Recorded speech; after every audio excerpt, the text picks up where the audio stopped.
Yeah, the stigmatism of it growing up is like, let's face it, kids can be cruel. Yeah. You know, today, back then, whenever, bullies have always been around, and for all our efforts to make it go away, it's not. Yeah. But every experience is a blessing and a curse. And so you can choose to live with the curse, or you can choose to live with the blessing. The blessing was you really found out who's kind-hearted. Yeah. And who, let's face it, we all struggle. It's not one shape or another, or one form or another. So it, as you could say, it may be the man I am today, for lack of a better way to put it.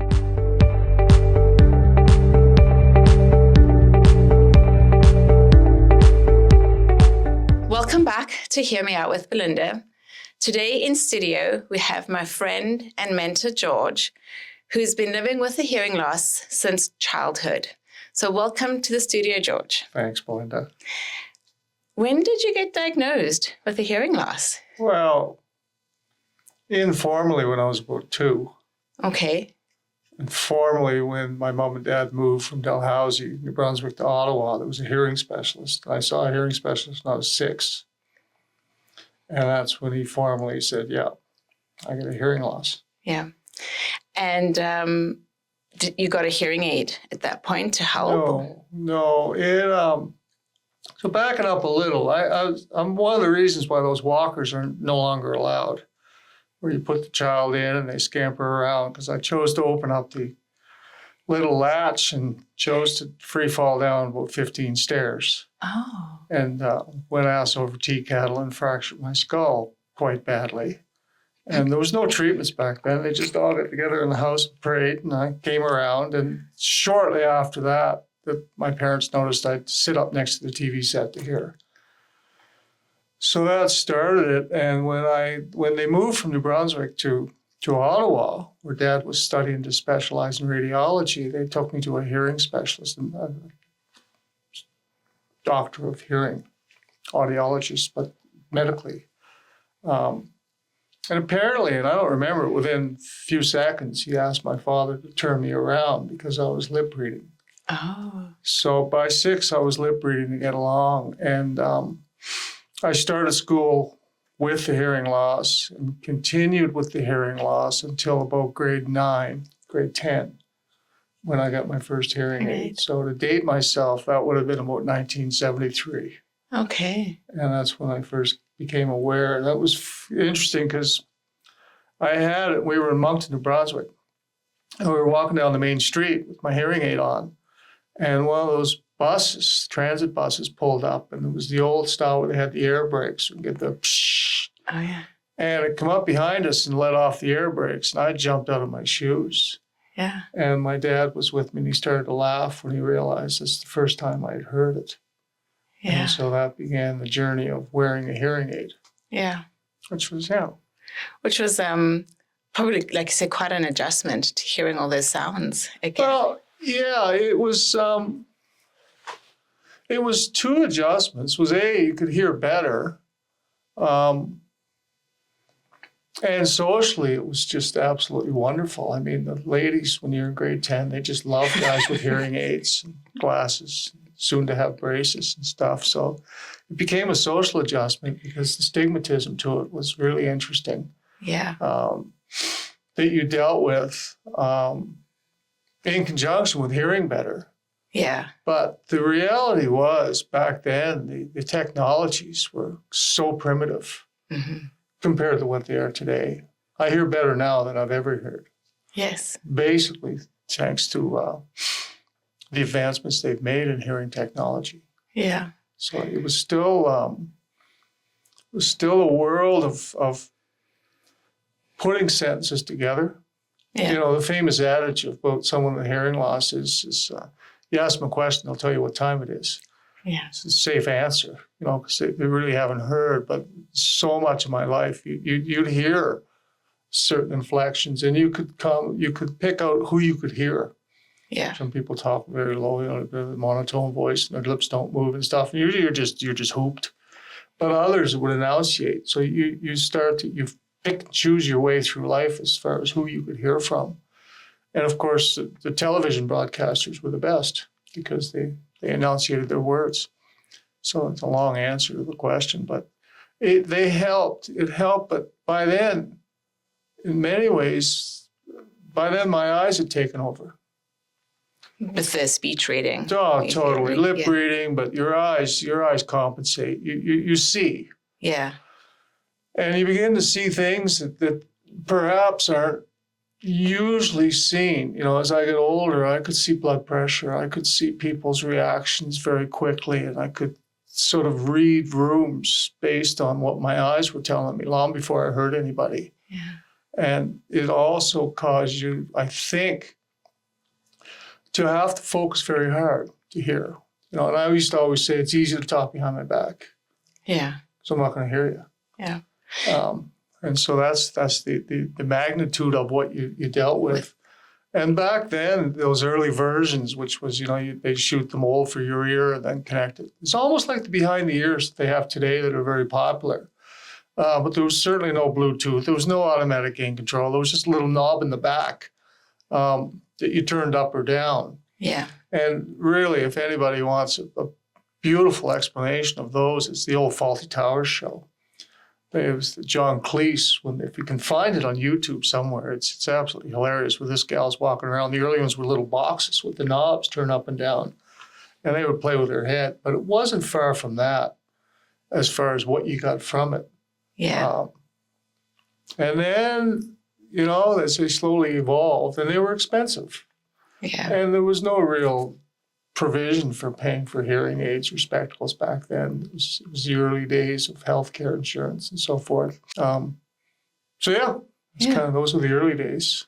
Yeah. So when you talk about the stigmatism as a grade 10 child, do you feel like it was worse with glasses, like, or with hearing? Like, because would you say there was a lot more students with glasses at the It's time? a great question. The best example I can give you was ladies would rather go blind back in that time period. And there's an old Marilyn Monroe movie. I can't remember if Gentlemen Prefer Blondes or something, where she was blind as a bat. And every time she found herself alone in the room, she'd put her glasses on and stare, look around and memorize the room, put them back in. And so it was reminiscent of that. And spectacles, like this was pre-contact lenses. So spectacles, were generally, guys wore them more than ladies. So ladies were terrified it would affect their looks. And that stigmatism, as a child growing up, you were treated more as a freak to wear a hearing aid. It was kind of cruel. Yeah. You found out who your friends were and who they weren't. Yeah. You know, but to have your best friend say, "Are you wearing a hearing aid?" Yeah. And so turn around and walk away. And you just kind of go, you go away for a weekend on a little scout trip, you know, 5 other guys making fun of you, talking below what you could hear. So you grew up kind of, in that way, it was unfortunate. But look at today's social media. Yeah.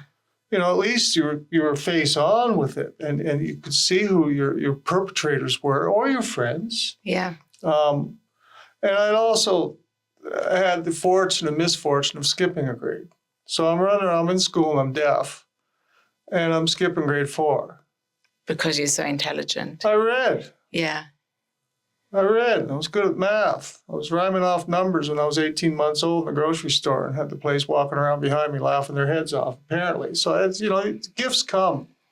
What things you lose, other things evolve, I guess. Maybe the head injury knocked something sideways, who knows. But I grew up reading. Yeah. Quiet world. There was no computers or anything like that. But to extend the question into modern day, and joined a golf course 15 years ago. So date myself 50, 51, and playing golf at men's night, meeting these guys. I see you wear a hearing aid. I said, what? Yeah, I wear a hearing aid. Well, and the men are it's a weakness. Yeah. 15 years ago, 16 years ago, middle-aged men, they're all walking around deaf from industrial or, you know, and we'll see it explode with the earbuds and stuff. Everyone's going to be deaf in 20 years, 30 years. And I'm not making fun of anybody, but it's just probably tough to put your it's quite a process when you biologically study hearing. Yeah. These waves that are moving through air that we can't see, and they hit this drum, and then it resonates through bones and the nerves. And so there's a lot along the way that if it starts to get tired, the result is hearing loss. And middle-aged men in particular, they approach me with trepidation, as if there was I'm some kind of brave guy or something. When really I've had to wear them just to survive. And then I would just, yes, call Belinda, There we go. and she'll help you out type thing. But the stigmatism of it growing up is like, let's face it, kids can be cruel. Yeah. Today, back then, whenever, bullies have always been around, and for all our efforts to make it go away, it's not. Yeah. But every experience is a blessing and a curse. And so you can choose to live with the curse, or you can choose to live with the blessing.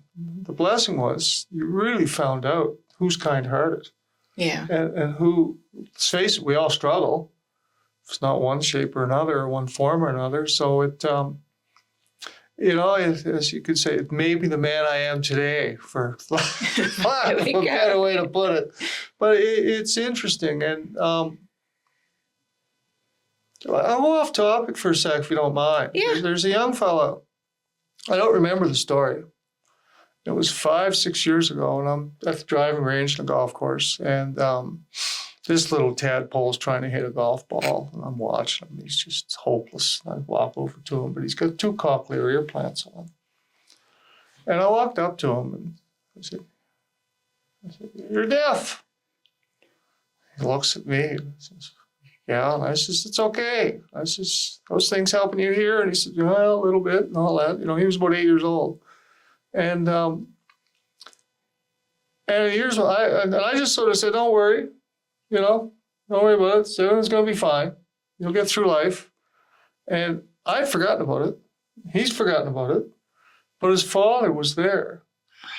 And so I'm having lunch with some buddies, and one of my buddies says, "Yeah, I play squash with Greg. He's a member at your golf course." I said, "Okay." He said, "No, he remembers that time on the driving range." I said, "What?" And I said, "Okay. What?" He said, "Well, you went over to his son, who's deaf, and, sort of reflected with him and all that, and, sort of encouraged him and not to be, not to worry and all that. And his dad always remembered that." And he looked at me and smiled. He said, "The young fellow's starting to play pool." I said, "What?" And so I ran into his dad at the golf course, and he was talking about it. And I said, "I'll link us up." So the young fellow's 14 now, and he's taking up billiards. And so there's the old deaf guy and the young deaf guy now shooting it out in the pool hall. And I got about another 6 months left. I don't want to brag, but I play high-level pool. Yeah. And this kid is going to dominate. This kid is. And you see it. When I look at him, now I see what people see. Is the eyes are penetrating. Yeah. We look at each other when we talk. Neither one of us can take our heads away from the other, or we're not going to hear each other, much less in a pool hall. And so you're looking, and people have seen me in meetings. They go, "It's almost unnerving," because I don't blink, I don't take notes. You just look and you just download. Yeah. And he's got the same look, and it's my first encounter with a young adult at that stage in life. It's probably more hearing handicapped than I am, because you can hear it in his voice. Yeah. And to watch him focus on the pool table, like I said, I got another 6 months, and then he'll be whipping my, real good. So he's living with it. And you know what? We haven't talked about it, but we'll find the time and space where I'll say, "What's it like for your age? At this point in time, what's it like to be hearing impaired, wearing the hardware?" Yeah. It's much more noticeable. And, and back then I grew my hair longer, and my parents let me for that time period. Just sort of, hide it or cover it up. And, here I am now at this age and stage in life. And, my hair is almost as good as Sarah's here. But it's, and at this day I figured, why not? If I still got it, why not just leave it the way it is? but he's got the ponytail Okay. and tied back and all that. But I have a feeling life is much kinder to him than it was back then To you. with me. Yeah. And the reason I believe that is for all the social media stuff that's going on and for all the attacking that's going on, the young adults today are way more tolerant. Mm-hmm. They're way more accepting. And you can get into subjects off the topic of this, whether it be gender and sexuality and all that. They're a higher form of life. And the bullies and you know, the other terms I won't use while we're on the air, well, you know what? They're just going to go find their own friends because no one's going to hang around with them. Yeah. And that's what I learned early in life is, you know, if you get somebody that's being like that to you, wish them a nice life. Yeah. And that's the blessing. And find the good people. You just find the good people, and the good people find you. And I've spent the rest of my life surrounded by like-minded people that are, I'd like to think, kind and sympathetic to each other. And I don't know if there's a person walking the planet that hasn't faced trauma in one form or another. So the fact I've got a little bit of a hearing loss, I could give you other examples of trauma that are far more significant than that's happened. So yeah, that's kind of it. I think maybe, like I said, you talk a bit about reading people and being kind to people, and probably remember the bullies from the playground and how they treated you. And I think maybe it had a really impactful part of your personality because you are kind and you are a mentor to so many people. And just hearing your story about the driving range, I don't think how much you impact. I'm going to start crying. But oh my gosh, sheesh, I was like in control of my emotions before that. But yeah, I don't think you realize the powerful impact you have on people. Oh. And maybe it is because of that. You know, like I can talk about my Liam and golf and how you came at such a pivotal time and how much we needed you and your kindness. So it's just unbelievable. Right. I'm going to put the story back to you and say, do you, I mean, you probably wouldn't call yourself an expert, but do you think you can read a lot of body language? I mean, people will talk about body language now. Oh, 100%. 100%. Let me see. First time I really noticed it was later in life, and it was business, and it was a proposal. And I asked, it was a client, but also a friend, and I saw the way he reacted. And I saw blood pressure, and I saw, holy smokes. And then later, you start to see body language. You know, you're in a meeting, and you see this, whatever, you know the meeting's over. Yeah. You see subtle signs of how people react.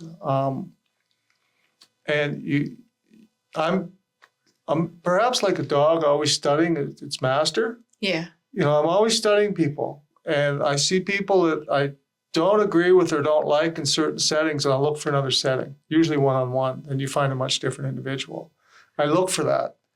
I look for good in anybody. There's bad in all of us. There's good. And I think, too, that part of what came out of it all with the kind words you've given is that it does take a village to raise a child. And I've had some characters. I've had some real characters in my life that have influenced me. And,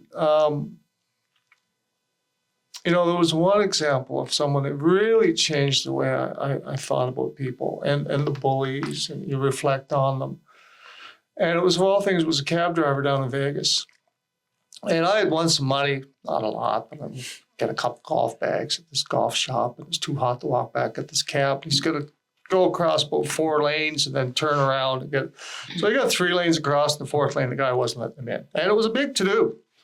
Fingers were flying from this guy and all that. And I made a disparaging remark to the cab driver about the type of personality I thought he was. Perhaps similar to being a bully or some part of your anatomy that we won't talk about on this broadcast. And he looked at me and he said, no. And I said, what? He said, no. He's not like that. He's just miserable.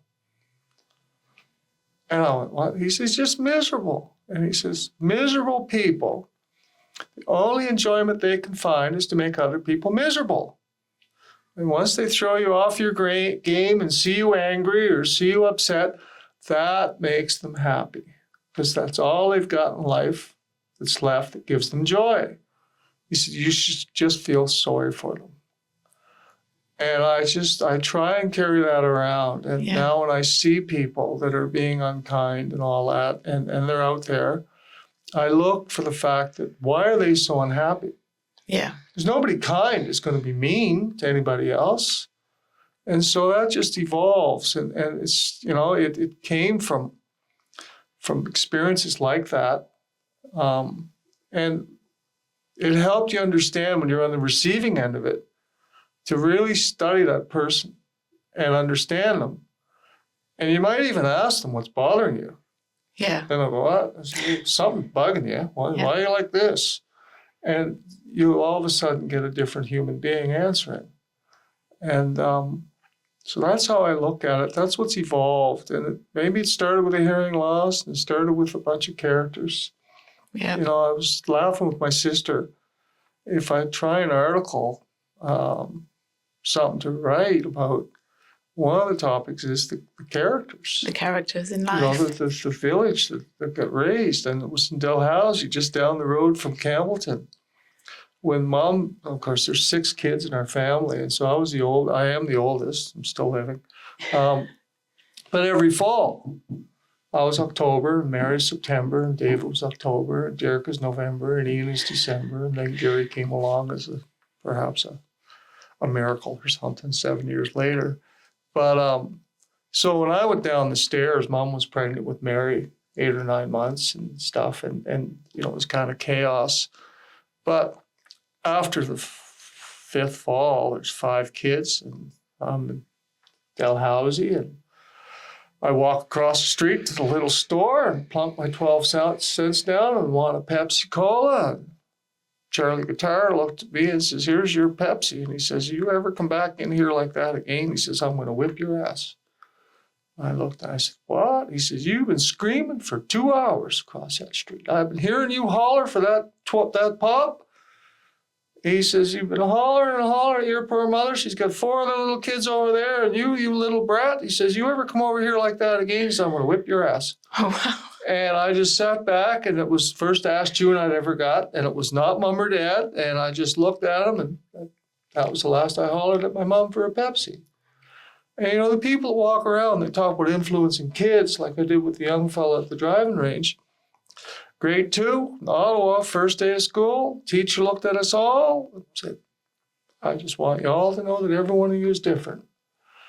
And I want you to know that every one of you is going to be good at something.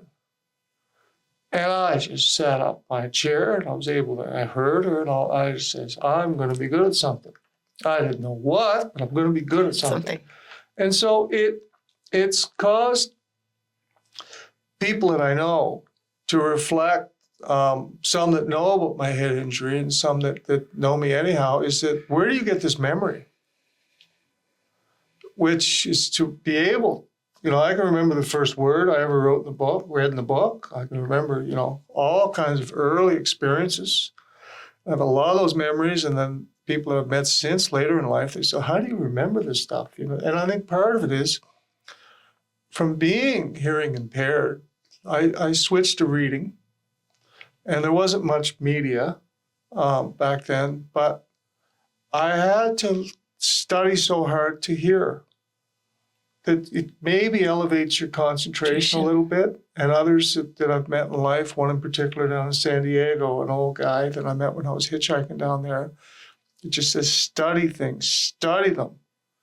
Really work to remember things. And so it's again, back to the blessing and the curse. Yeah.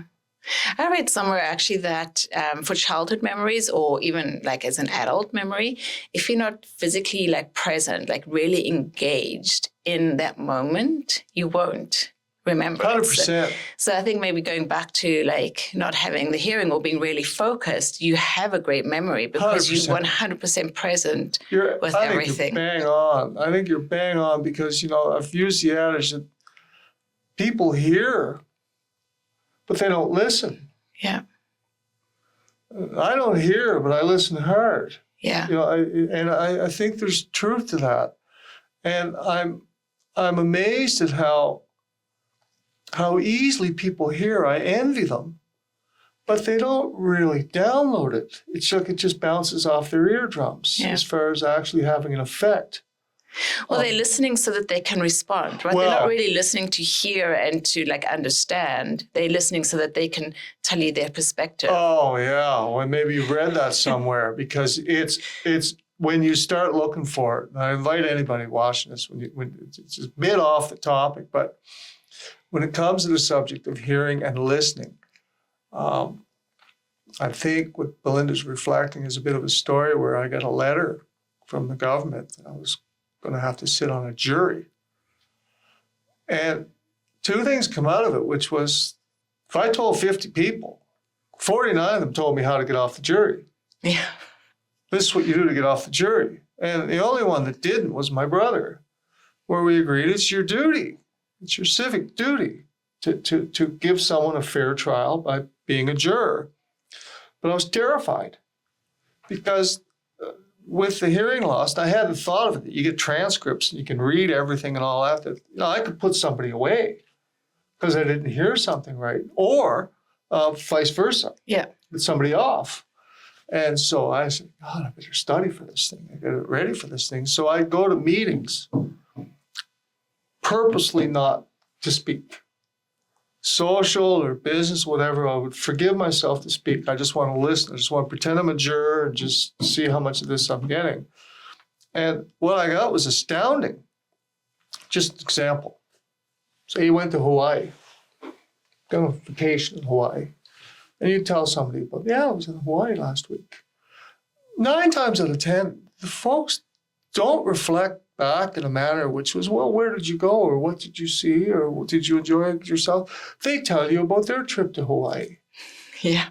And when you watch for it, it's epidemic. Yeah. How few people are actually listening to understand the speaker and to be curious and interested in what the speaker had to say versus reflecting on their own experiences. And that came from just that little lesson. As it turned out, I got a letter that whatever the case was didn't go to trial, so I didn't have to sit on a jury. Okay. But it was kind of neat just to sort of see it from that perspective as well. Run your own sort of experiment on it. Totally. Yeah. Yeah, totally. So, yeah. Good. We'll come back just to talk a little bit about the hearing aids and the changes. I know you touched a little bit on the changes and obviously the style from the big behind the ears to what you originally got. And, to what you wear now and how it improves with the technology. But I know you mentioned with regards to like third party or healthcare, when you first got yours, there wasn't much funding available, if any. I'm assuming like help for your parents to help you buy hearing aids, and how it's sort of come along now. Do you find that there's any improvement for yourself, or do you still feel like you're having to pay for everything out of pocket?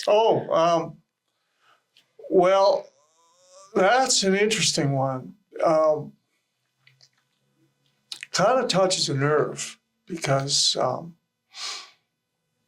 back then it was out of pocket. And I think back then, I remember it was $365 for that hearing aid. That was in 1973. You could buy a lot of groceries with $365, 6 kids in the family. And Dad was self-employed as a physician in a corporation. So maybe there was a write-off. I grew up mostly without them. So I left the house kind of unofficially when I was 16. Dad showed me the door because the life I was going to live was not what his children were going to see. That pattern had been established early, and I was finished school. I was 16. And so kind of on my own financially, they were helping me with college and that's all, but there was no money. So you made do with the old hearing aid that you had and all that stuff. And then as careers began after university, and I don't think there was any real money set aside in health plans. It was dental and vision. They were the early, I'm going back now to the mid-'80s. But the things such as chiropractic care and all the other benefits that we receive from healthcare, I think, that have evolved with that to include some funds for hearing. But the one that caught my attention, and it's a sore spot, you kind of hit a trigger, but we'll put it out there. Who knows, maybe there's an MLA or an MP watching this someday, but it's the disability claim on the insurance. And so, when I'm self-employed, so I don't have a package, so to speak. We just are all owners, pay ourselves, and whatever profits there are, take our money, look after yourself. And so I pay for everything out of pocket. Dental, spectacles. Although I crossed a threshold at my last eye examination was only $30 because I am now part of that privileged club that's made it this far. We'll see from here. But, the last set, you drop $4,500. Yeah. That's out of pocket. And so there was a point when it was something to do with filing my income tax. And the question I had, and I ended up in the Harry Hayes building, and it was pointed to me that I could claim disability. And so I got quite excited. I wasn't looking to make money off it, but just cover the cost of these things. And my physician refused to acknowledge that I had a disability. I made notes on the paperwork that, yes, he can hear as long as he's looking at you. So basically, he's not disabled. So I'm walking around with 65, 70% hearing loss. I cannot function in the work environment without hearing aids. Yeah. And I kind of thought, well, that kind of should give some consideration, I would think. And then I filed a claim and got rejected. I appealed. I remember speaking to a nurse in Winnipeg, and she laughed at me. Oh, no. We got people with way worse hearing than this, and we don't give them disability and all that. I'm going like, well, you know what? Maybe I should just take them and throw them in the garbage and then see what you can do with me now, because I can't function. Yeah. Literally. But it's an interesting thing, too, when you dovetail it with healthcare insurance and you dovetail it with the packages that are out there. Let's face it, insurance companies are designed to make money. Mm-hmm. And so they'll minimize that as far as claims for as long as they can. And Alberta Health Services is under a lot of financial stress now. Without getting political on it, there's, the cost of healthcare has exploded. Yeah. And part of it is because we're getting better and better and better. And some of my story and all that, at saving people's lives and treating people with diseases and stuff. And so it's just hit me now. It'd be interesting where, there'd be some kind of foundation for especially young people. Yeah. To help them financially to be able to hear the best they can. Because it's tough enough out there in life not being able to hear it. It's an interesting thought. Yeah. I'd like to see more. I mean, obviously working in the industry, mostly I work with adults. Well, I work with adults, but older seniors. So, when you reach that magic number, and if you're a low-income senior, then Alberta Health does pay for, a very basic set of hearing aids for you. And if you are, 65, then everybody, regardless of income, they do pay right now $900 towards the cost of one hearing aid. And then there are actually some private foundations, once again, for those Albertans that are in the low-income bracket, but they are Southern Albertas. So the Campbell McLaren Foundation does help bridge the gap as well. So there are some funding sources out there. But you're right. With the disability, I've also experienced it with, even though I'm not signing the papers, but I'm writing the letters back to the physician. And one of the key elements is, can the person understand you one-on-one in quiet with hearing aids, right? And so, but that's not the world we live in. We do not live in one-on-one in quiet. Exactly. And so it's a really difficult question. And then even your third parties, like most third-party insurances only pay $500 every 3 to 5 years, which is not really covering much of a hearing aid. As we know, that they're starting off at $4,500 for a good set. So it's really is, it's tough, you know. It's tough, and the other part is it's fairly rare, especially for young people. Now that I think of it, it's really an interesting conversation because I've never considered it that way. It's fairly rare. And I'm just going to go political for a second, which is this beautiful government we have seems to have a very low opinion of teachers with the teacher strike going on. And I come from a teaching family for 45 years. And it's really interesting to see the attitude of it. When I look at it as, when I'm a business person, and I go, if I'm going to invest in something, I want to see it grow. Stocks, bonds, whatever it might be, or the company that I founded, you know, you want to see financial success from that. And I would look at so many of the children that I've had stories put to me firsthand that they're already lost out of the gate. They're in grade 1 or 2, and they're in classrooms that can't speak English, or they've been subject to abuse and atrocities, or they're in foster systems for one reason or another, and they're almost, we've lost them before they've started. And as it evolves, I guess all I'm trying to say is, let's just look at kids and education from a business perspective. And as a government, wouldn't the number one priority that you have for spending money be on education? Yeah. Because the more people that are educated, doesn't that kind of sometimes get you on the path to higher incomes? And aren't higher incomes the golden children of government because they pay lots of tax to fund their operations and their pensions and so forth? So why should a child, in school have to live with any hardships, physically or mentally, when they are the ticket to the future for governments financially to be able to spend money on things like pipelines and all the other important stuff that they want to do. And I'm kind of making fun of them, and I shouldn't, but I will. Yeah. Because I think they're completely misguided. So when I look at a child that has a visual impairment, or has a hearing impairment, or has an attention span impairment, and I'm not making fun of this. I formed a company, and I know the creative thinkers. Mm-hmm. And I know what dyslexia is. I know what Asperger's is. I work with them. They're my partners. And the brilliance of their toolbox does not require them to be medicated in these situations and so forth, as the government takes what I call the easy way out and the push to private schools and so forth. I'm going way off topic, and I'm sorry, but you know what? I want to get it off my chest because it starts from a small example like we've given, which is hearing, but it morphs into the big picture. Yeah.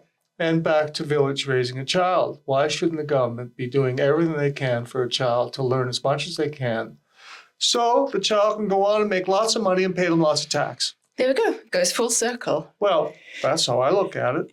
Yeah. And then that in turn provides more and more and more money for the government to be able to put back into school systems and social programs and healthcare and all that good stuff. Yeah. You just can't, you can't have it without a prosperous society economically. Yeah. And so I would look at children purely from an investment perspective and say, that's it. We need to invest. Help them any way you can. And then they can go on and make money. And if they need hearing aids, they can buy them. There we go. Just like I do. Sounds good. Simple. Right? Well, I think that's almost our time's up today, George. We've had a wonderful conversation. Thank you so much for coming in. Pleasure, Belinda. And to all our viewers, I hope you enjoyed the show, and we'll see you next time. Yeah. Adios, amoeba.